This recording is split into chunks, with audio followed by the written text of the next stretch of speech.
This is Dr. Roger Knapp. I'd like to talk to you about constipation. There's two forms of constipation, and we'll talk about two age groups. One is the infants that are in that first 3-6 months of life, and then the other is the children that are older, 1 to 7 years of age range usually. Now the infants, they a lot of times will have bowel movements every day, but especially breastfed babies, not uncommon to see them go a week without a bowel movement. And the infant's happy, smiling, eating, not crying very much at all. They just can store it up for days because it's almost all absorbed, and they can store it up for days. And the parents will call and say, my child has been 2, 3, 4 days, not had a bowel movement yet, and is getting kind of fussy. Well, when they finally do have a bowel movement, it's fairly runny, and true constipation is the hard stools that are brick hard. The fact that the infant hasn't gone for a few days is not really constipation, and giving things to loosen the stools, such as fruit juices, will not help loosen those stools. It won't make them go to the bathroom. And if it's been several days and the infant is fussy, whiny, gripey, then it's okay to take their temperature with a thermometer with some Vaseline in their rectum, and that'll a lot of times stimulate a reflex of opening that and letting the bowel movement out. Or you can just wait, eventually they'll go to the restroom. I don't recommend that unless it's been several days and they're quite fussy, straining, grunting, and need to go ahead and go. But that's not really true constipation, but a lot of parents call it that. If the infant has hard stools, then we loosen it up with fruit juice. It's not terrible to give them some sugar. The American Academy of Pediatrics even recommends it. And so what we do is give them some fruit juice to help the bowel movements be looser, and that's more typically with formula-fed babies. You can give juice once a day, or maybe twice, but then our bowel movements go loose, hard, loose, hard. So the other way to help loosen the stools is to use dilute juice to prepare the formula.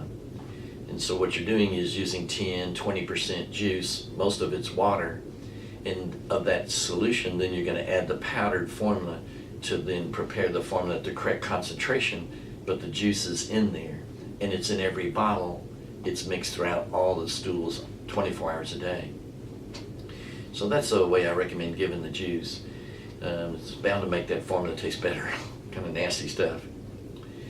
And the older kids, when they get constipation, typically 18 months to 4, 6 years of age, it's really important to treat that. If they're having fairly hard stools, not going every day, those stools, if it stays in the rectum, stretches out the muscle. They lose control of feeling that there's stool there, and then they not only is it difficult and painful to go to the restroom, but they start losing that feeling, and then by school age they have soiling accidents in their underwear we call encopresis. And it's because for years ago you were not addressing that issue. So give some fruits or juices, or the best in most gastroenterology physicians recommend Miralax. It's been around 20-30 years, a long time. It's now got a generic. It used to be prescription, and now it's over the counter. Then you titrate how much it takes. Maybe half a capful of this powder. You mix in any liquid, in about a half a capful of the powder every day in roughly 2-3 years of age, and a whole capful by school age. But kind of go up or down the volume that you give the child so that their stools are appropriate consistency, hopefully mashed potato kind of consistency. If they do develop encopresis and soiling in their underwear, the two things we do, one is to loosen the stools so they're not painful, but the other is to have a potty time. And it's once a day, maybe twice a day. We go sit on the toilet and we set a timer, 5, sometimes maybe even 10 minutes. And especially this is common in boys. Hardly any girl has encopresis. And males have a hard time moving their bowels. And a typical joke is that the husband goes into the restroom with a newspaper and now iPad forever.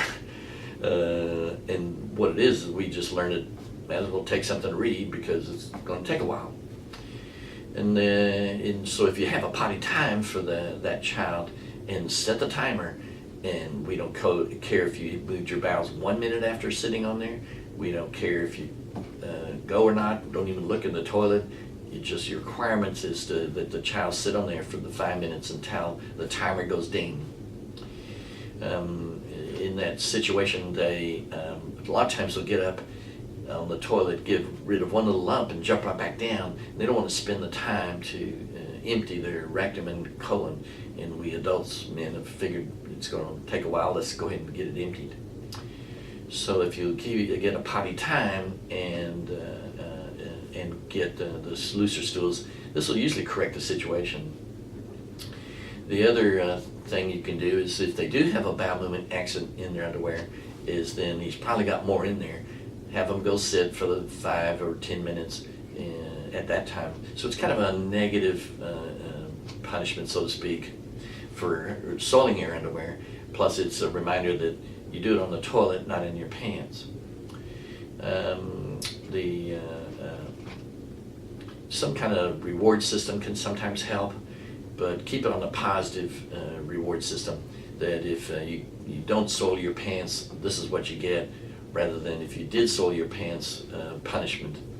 Like I said, you always have them go sit on the potty if they have an accident. But try and stay on the positive side, any kind of benefits for going on the toilet. That's kind of an overview. Hope you learned something from that. Thank you. This is Dr. Roger Knapp.